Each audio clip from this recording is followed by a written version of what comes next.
హైదరాబాద్లో కరెంటు కోతలు విద్యుత్ నిర్వహణ లోపానికి నిదర్శనమని మాజీ మంత్రి హరీష్ రావు అన్నారు.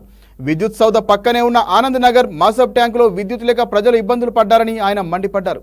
మరోవైపు ఓయూలో జర్నలిస్టుల పట్ల పోలీసులు వ్యవహరించిన తీరును హరీష్ రావు ఖండించారు.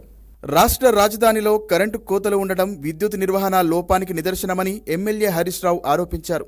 విద్యుత్ కోతల అంశంపై ఆయన ఎక్స్ వేదికగా ప్రభుత్వ వైఖరిని తప్పుపట్టారు.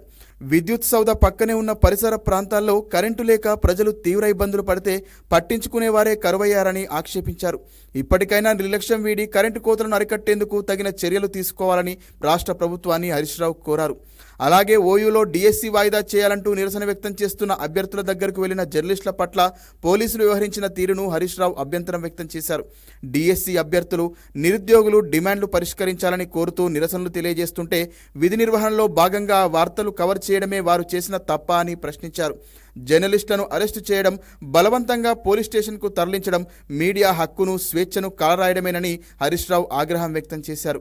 జర్నలిస్టుల పట్ల అనుసరిస్తున్న నిరంకుశ వైఖరిని మార్చుకోవాలని రాష్ట్ర ప్రభుత్వాన్ని హెచ్చరించారు. అదుపులోకి తీసుకున్న జర్నలిస్టులను తక్షణమే విడుదల చేయాలని ఆయన డిమాండ్ చేశారు.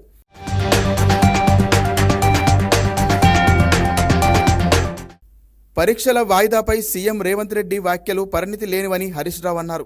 గతంలో గ్రూప్ 2 టెట్ ఎగ్జామ్స్ వాయిదా వేయాలని అభ్యర్థులు అడిగితే మద్దతుగా ఉండలేదా అని సీఎం రేవంత్ను ఉద్దేశించి ప్రశ్నించారు.